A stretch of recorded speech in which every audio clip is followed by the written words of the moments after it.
The Grand Assembly Hall of the Galaxy Council was the largest structure ever built by intelligent life.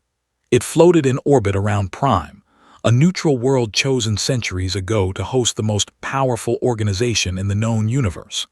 Inside its massive chamber, representatives from over 300 species gathered to discuss matters of trade, territory, and peace. The hall was designed to make visitors feel small, and it worked perfectly. Ambassador Hayes stood at the human delegation's platform, trying not to show her nerves. Earth had been a member of the Galaxy Council for only 50 years. In galactic terms, that was nothing. Most species here had been traveling between stars when humans were still learning to make fire. Knew that many of the council members looked at humanity the way a grown adult might look at a noisy child who had wandered into an important meeting.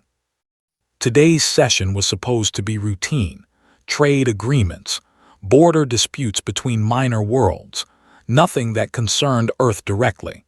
Was there mostly to observe and learn as human ambassadors had done for 5 decades. Then High Speaker asked for the floor. Was the leader of the Dominion, one of the oldest and most powerful civilizations in the galaxy. His species looked vaguely reptilian to human eyes, with scaled skin the color of dark emeralds and eyes that never seemed to blink. He moved with the confidence of someone who had never been told no in his entire life. "Honored colleagues," began, his voice smooth and cold, "I wish to discuss a matter of great importance, the continued membership of the human species in this august body." Felt her stomach drop. She had heard rumors that the disliked humanity, but she had not expected a direct challenge like this. "For 50 years we have tolerated these creatures among us," continued. "We have watched them spread across the stars like an infection. We have listened to their demands for equal treatment, equal respect. But I ask you all, do they deserve it?" Murmurs spread through the assembly. Some species looked uncomfortable. Others watched with clear interest, eager to see what would happen next. "The humans claim to be a civilized species," said. "They claim to value peace and cooperation, but let us examine the truth." He raised one clawed hand and the massive display screens throughout the hall flickered to life. Images appeared, images from Earth's history. Wars, explosions, cities burning, bodies lying in streets. The footage showed the worst moments of human civilization: world wars, genocides, nuclear weapons turning cities to ash in single blinding flashes. "This is what humans are," declared. "Savage beasts barely evolved from the mud of their primitive world. They have spent their entire existence killing each other. Their history is written in blood, and we have welcomed them into our council as equals." Laughter echoed through the chamber, not from everyone but from enough species to make face burn with shame and anger. She saw representatives pointing at the screens, shaking their heads, making comments to their neighbors. "These creatures call themselves civilized," said, his voice dripping with contempt. "But they are nothing more than violent animals wearing clothes. They do not belong among us. I move that we revoke Earth's membership and quarantine their species to their home system, where they can continue killing each other without threatening the rest of the galaxy." Stepped forward. Her heart was pounding, but her voice remained steady. "High Speaker, you have shown only part of our history. Yes, humans have committed terrible acts. We do not deny this, but we have also—" "Also what?" interrupted. "Also learned to hide your savage nature behind pretty words. We are not fooled, Ambassador. We see what you truly are." "You see what you want to see," replied. "You ignore our art, our music, our acts of compassion and sacrifice. You ignore the fact that we have kept peace among ourselves for over a century. You show old wounds and call them fresh." "A century?" laughed. "My species has maintained peace for 12,000 years. A century is nothing, it proves nothing. You are still savages. You will always be savages." More laughter from the assembly. Felt the weight of 300 species looking down at her, judging all of humanity based on carefully selected images of their worst moments. Far above the council chamber, in orbit around Prime, Admiral Danny Cole watched the broadcast from the bridge of the Earth Fleet flagship Resolute. His hands gripped the armrests of his command chair so tightly that his knuckles had turned white. "Admiral," said Lieutenant Commander Ben Torres, his tactical officer, "are we really going to let them talk about us like this?" Danny did not answer immediately. He was watching on the screen, watching her stand alone against the mockery of the galaxy's most powerful species. He felt pride in her courage and fury at the injustice she was facing. "Sir," Ben pressed, "we have to do something." Danny finally spoke. "Get me a secure channel to Ambassador Hayes." Moments later, his voice came through his earpiece, quiet enough that only she could hear it in the crowded chamber. "Admiral Cole, I assume you are watching." "Every word," Danny replied. "Ambassador requests permission to respond." Paused. She knew what Danny was capable of. She knew what resources Earth had kept hidden from the galaxy for 50 years, waiting for a moment when they might be needed. She had hoped that moment would never come, but had forced their hand. If humanity backed down now, they would never be respected. They would be pushed around, bullied, and eventually destroyed by species who saw them as nothing more than primitive animals. "Permission granted," said softly. "Show them everything." Danny nodded, even though she could not see him. He turned to his communications officer. "Prepare a broadcast on all council frequencies. I want every screen in this galaxy showing our message." "Sir, that is supposed to be impossible," the officer said. "The council's broadcast system has 1,000 layers of security." Danny smiled. It was not a pleasant smile. "Our people cracked it 20 years ago. We just never had a reason to use it until now." He stood from his chair and straightened his uniform. The bridge crew watched him in silence, understanding that something historic was about to happen. "Today," Danny said quietly, "the galaxy learns what humanity really is." Screens in the Grand Assembly Hall flickered once, twice, and then went dark. Stopped mid-sentence, his reptilian eyes narrowing with confusion. Technical failures did not happen in the council chamber. The systems were maintained by the finest engineers from a dozen species. They had never failed in 800 years. Then the screens lit up again, but instead of council broadcasts, they showed a single image. The blue and green globe of Earth, surrounded by stars, with the emblem of United Earth displayed proudly across it. "What is this?" demanded. "Who dares interfere with council communications?" A new voice filled the chamber, calm and steady, speaking in perfect galactic common. "High Speaker, members of the Galaxy Council, my name is Admiral Danny Cole, Commander of the Earth Defense Fleet. I hope you will forgive this interruption, but I felt it was important to add some context to today's discussion." Admiral Cole appeared on every screen in the assembly hall. He stood on the bridge of his flagship, dressed in the crisp uniform of Earth's military. Behind him, officers worked at their stations with quiet efficiency. He looked directly into the camera, his expression serious but not angry. "You have shown the galaxy images of our past," Danny continued. "Wars, violence, death. You called us savages because of these things, and you are right. Humans have done terrible things to each other throughout our history. We do not deny this. We do not hide from it." He paused, letting his words settle over the assembly.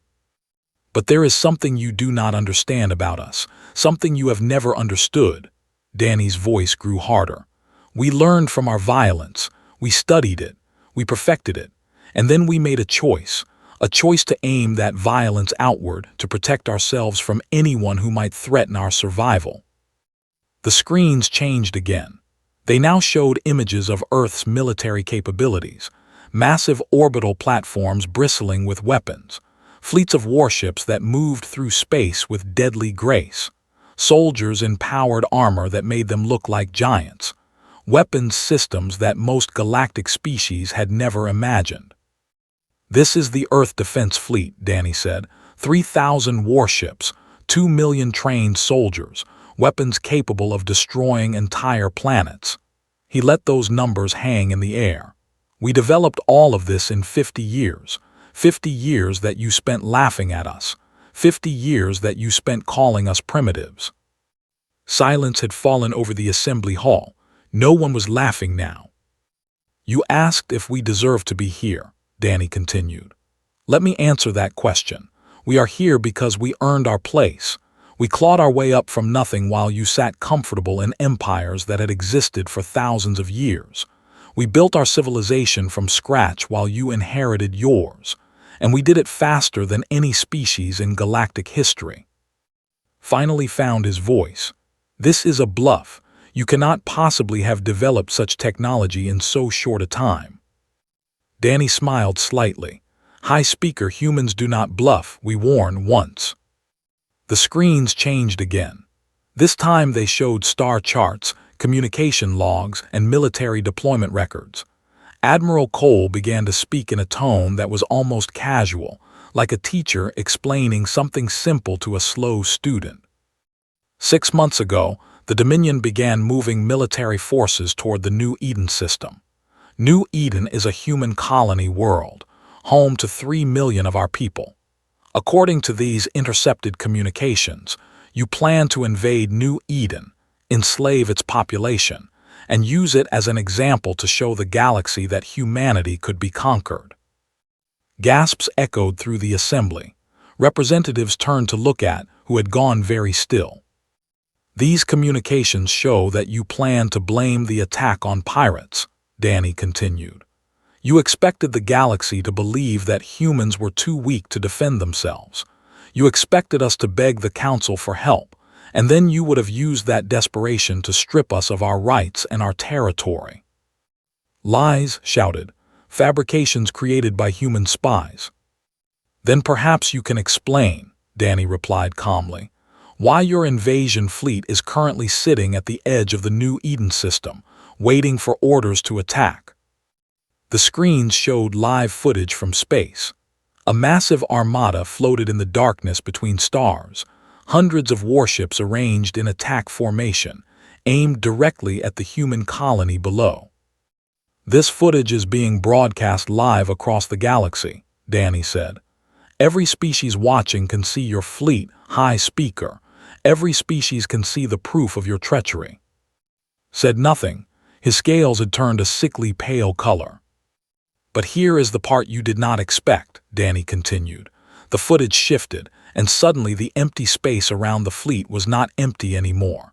Human warships appeared from nowhere, hundreds of them, surrounding the armada like wolves circling wounded prey. The Earth fleet is not at prime for diplomacy. We knew about your plans for months. We have been waiting.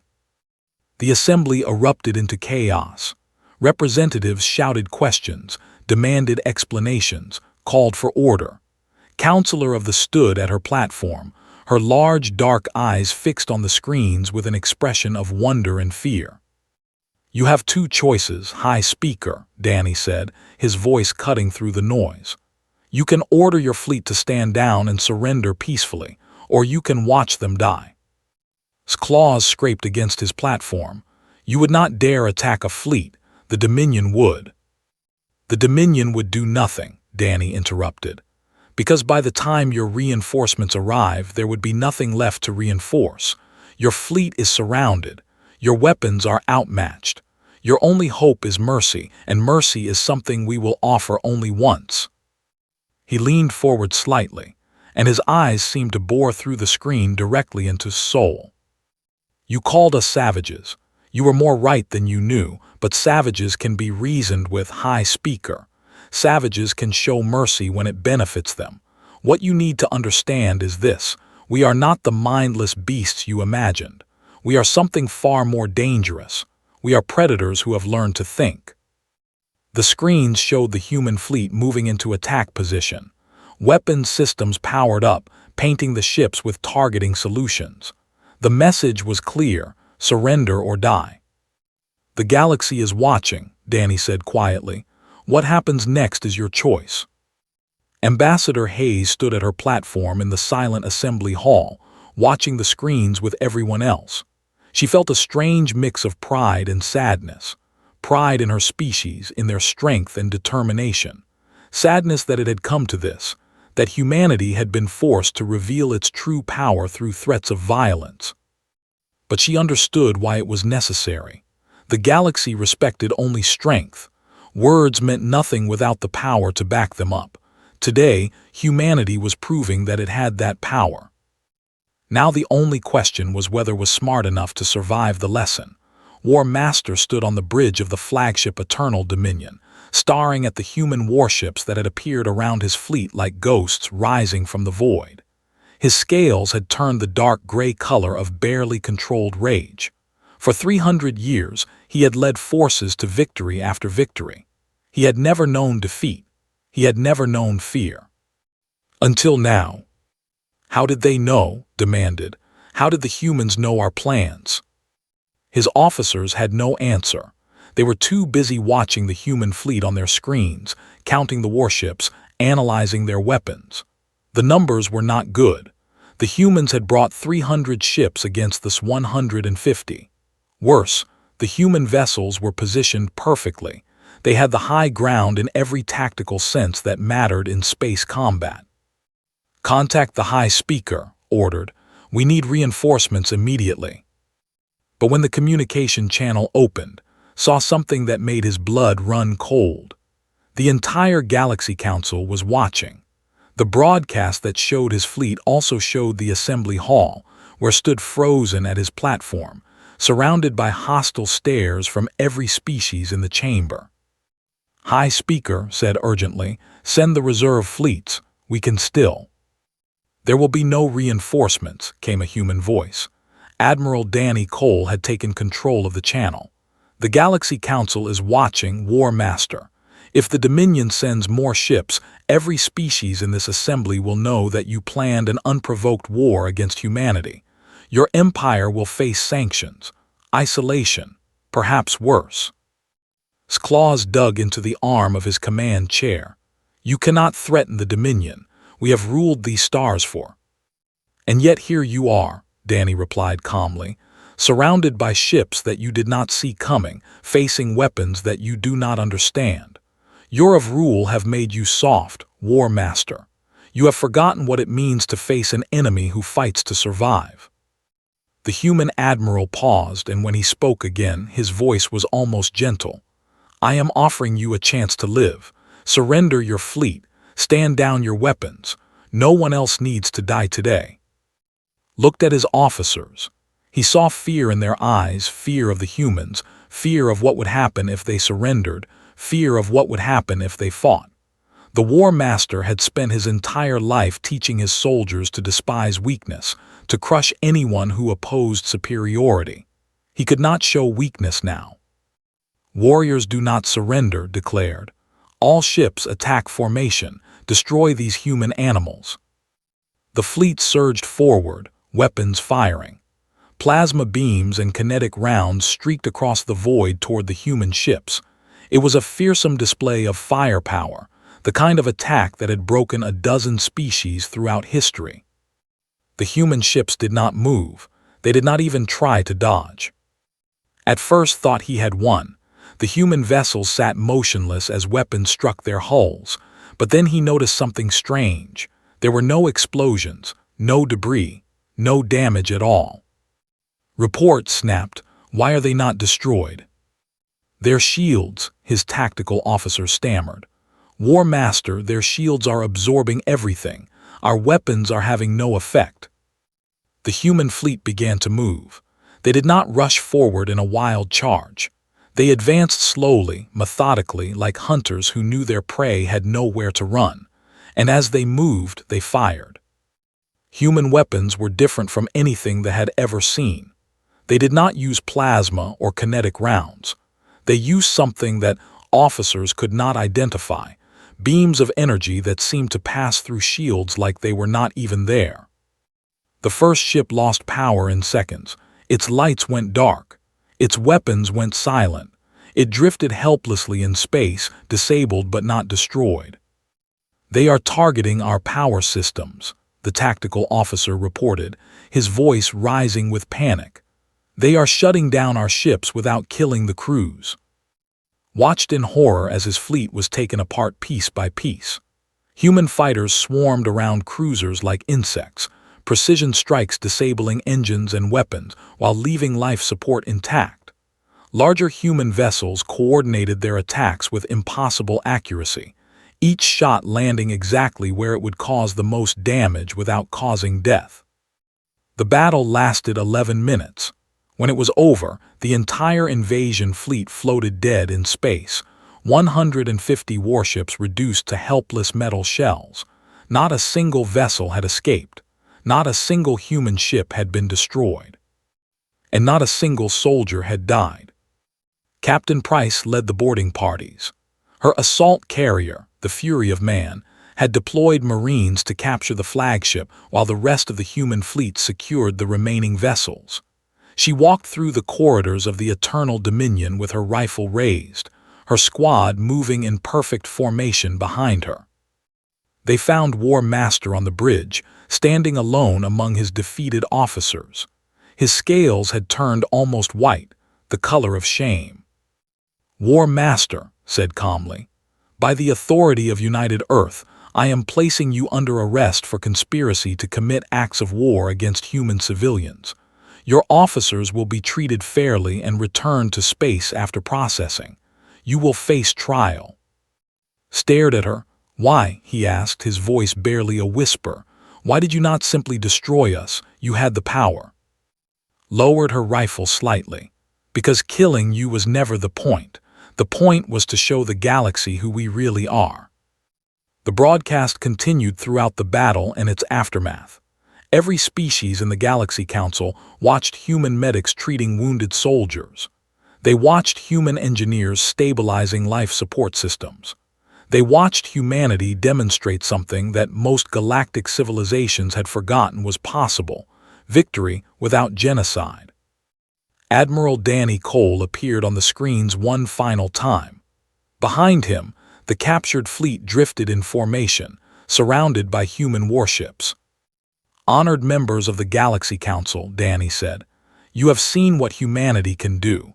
You have seen our weapons, our tactics, our capability for destruction. But more importantly, you have seen our choice. We could have killed every soldier in this fleet. We chose not to." He let those words sink in before continuing. "High Speaker called us savages. He showed you our violent history and claimed it proved we were unworthy of respect. But I ask you, which is more savage? A species that fights its own wars and learns from its mistakes, or a species that hides its violence behind diplomatic smiles while secretly planning to enslave innocent civilians?" The screens showed, still standing at his platform, surrounded by the hostile gazes of 300 species. "This was mercy," Danny said, his voice dropping to a quiet intensity that somehow filled the entire assembly hall. "We showed you mercy because we believe in second chances. We believe that even enemies can become allies if given the opportunity to change." He paused, and when he spoke again, his words carried the weight of a species that had crawled up from nothing and refused to be pushed back down. "But make no mistake, this is also a warning. Today we demonstrated what happens when you threaten our people. If you test us again, if you force us to choose between mercy and survival, we will not hesitate. The next battle will not be so gentle." Danny looked directly into the camera, and every being watching felt like he was speaking to them personally. "Would you like to see what happens when we stop being merciful? I sincerely hope we never have to show you." Grand Assembly Hall had descended into chaos. Representatives shouted over each other in dozens of languages. Some demanded immediate action against the Dominion. Others called for Earth's expulsion, terrified by what they had just witnessed. A few simply sat in stunned silence, trying to process the fact that everything they thought they knew about humanity had been wrong. Ambassador Hayes remained at her platform, watching the storm she had helped unleash. She felt no satisfaction in this moment. Humanity had wanted to earn respect through cooperation and contribution, not through displays of military power, but had forced their hand. Sometimes the only language bullies understood was strength. High Speaker stood frozen at his platform. His scales had turned a mottled pattern of gray and white, colors that, in body language, indicated extreme stress and fear. He had spent centuries building his reputation as the most powerful leader in the galaxy. In the span of an hour, a species he had dismissed as primitive animals had destroyed everything he had built. Counselor of the rose from her seat. They were a peaceful species, known for their wisdom and their commitment to diplomacy. Had large dark eyes and delicate features that made her look fragile, but her voice carried across the chamber with surprising force. Honored colleagues, said, I understand that many of you are frightened by what we have witnessed today. The humans have revealed capabilities that none of us expected. But before we make decisions based on fear, I ask you to consider what actually happened. She gestured toward the screens, which still showed the aftermath of the battle at New Eden. Human medics caring for wounded soldiers. Human engineers restoring life support to disabled ships. The humans could have destroyed the fleet, continued. They had the power. They had the justification.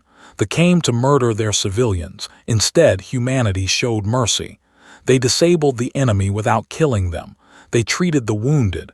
They chose compassion over vengeance. Murmurs spread through the assembly. Some representatives nodded slowly, reconsidering their initial panic. I have studied human history, said. Yes, it contains violence, but it also contains something remarkable, the capacity to change. Humans have transformed themselves from warring tribes into a unified species. They have turned their violent instincts into a shield for defending the innocent. This is not savagery. This is evolution. Finally found his voice. You cannot seriously suggest we trust these creatures. They just demonstrated that they could destroy any of us whenever they choose. And yet they chose not to, replied calmly. High Speaker, you planned a secret war against human civilians. You intended to enslave 3 million innocent people. If the roles were reversed, if humans had discovered a plot to attack there, do you honestly believe the Dominion would have shown such restraint? Had no answer. The screens flickered again and a new face appeared. President Alan Grant, the elected leader of United Earth, addressed the council from his office on Earth. He was an older man with gray hair and kind eyes, but his expression was serious. Members of the Galaxy Council, President Grant began, I apologize for the dramatic nature of today's events. Admiral Cole acted with my full authorization. We did not want to reveal our military capabilities this way, but we had no choice. He paused, gathering his thoughts before continuing. For 50 years, humanity has tried to earn a place in the galactic community through peaceful means. We have traded fairly. We have honored our agreements. We have contributed to scientific and cultural exchanges. And in return, we have been mocked, dismissed, and apparently targeted for secret invasion. Grant's voice hardened slightly. Today, we have shared evidence of aggression against humanity. But this is not the first time the Dominion has acted this way. Over the past century, they have secretly attacked or undermined 12 different species. We have compiled evidence of these actions and are transmitting it to every member of the Council now. The screens displayed documents, communications, and footage proving interference in the affairs of multiple species. Economic sabotage, political manipulation, even military attacks disguised as accidents or natural disasters. Counselor stared at the evidence with growing horror. She whispered, 20 years ago, our colony on III suffered a mysterious plague that killed thousands. We never discovered the cause. The plague was engineered in a laboratory, President Grant said quietly. We have genetic evidence linking it to biological research facilities. The Dominion infected your people to weaken your position in trade negotiations. Delicate features twisted with grief and anger. She was not alone. Throughout the chamber, representatives discovered evidence of betrayals against their own species. The Dominion had built its power on hidden cruelty, presenting a face of superiority while secretly destroying anyone who threatened their position. "High Speaker," President Grant said, "you called humanity savage. You displayed our violent history for the galaxy to see, but at least we acknowledge our past.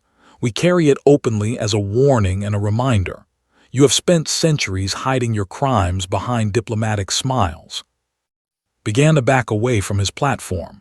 His eyes darted toward the exits, calculating escape routes. "The Dominion has violated the fundamental laws of this council," Grant continued.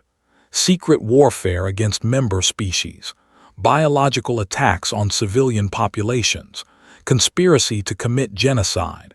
These are not the actions of a civilized people. These are the actions of predators wearing the disguise of diplomacy."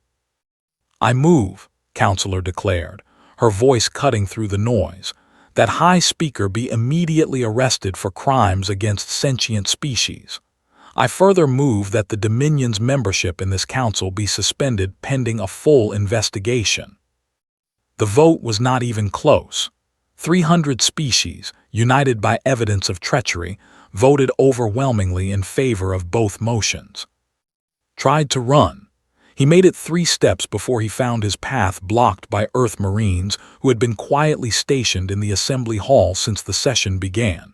They had arrived with the human diplomatic delegation, disguised as security personnel. No one had questioned their presence until now.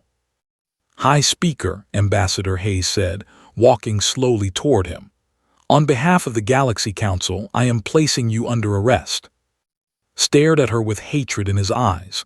"You planned this," he hissed. "All of it. You knew what I was going to say. You knew how I would react." "We planned for possibilities," replied calmly. "You chose to make them reality. We gave you every opportunity to act with honor. You chose treachery instead." She stepped closer, lowering her voice so only he could hear. "You wanted to show the galaxy that humans are savage. You were right. We can be savage when we need to be. But here is what you never understood. We learned from our violent history. We chose to be better. We chose to protect the innocent instead of preying on them." Straightened, her voice rising so the entire assembly could hear. "We carry our history as a warning to ourselves. Now it becomes a warning to you." The Marines escorted away. The assembly hall buzzed with conversation as representatives discussed what they had witnessed, what it meant, and what would happen next. Ambassador returned to her platform, exhausted but satisfied.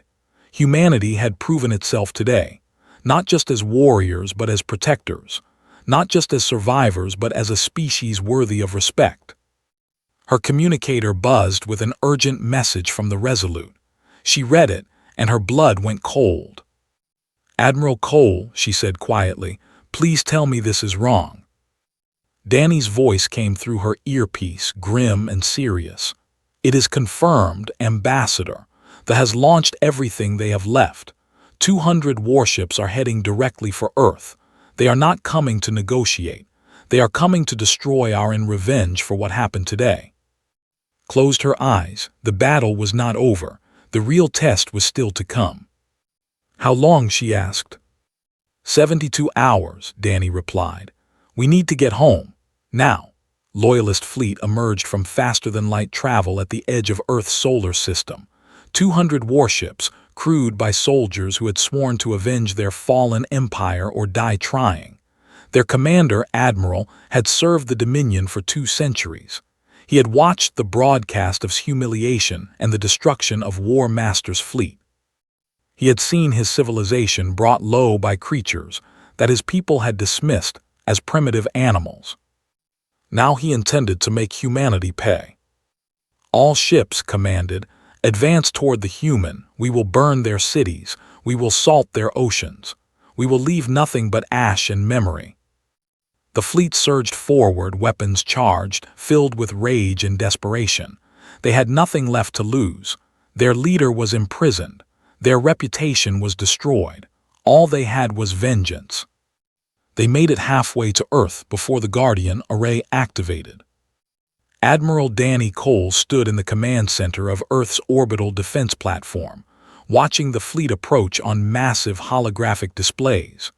Around him, hundreds of officers coordinated the most sophisticated defense system ever built by human hands. "Admiral," reported Dr. Laura, his chief science advisor, "the Guardian Array is online and tracking all enemy vessels. Drone swarms are launching from all orbital platforms. The fleet is moving into intercept position." Danny nodded. "What about civilian evacuation?" "Complete. All major population centers have been moved to deep shelters. Essential personnel only remain on the surface." Earth had spent 50 years preparing for this moment, not because they wanted war, but because they understood that survival required preparation.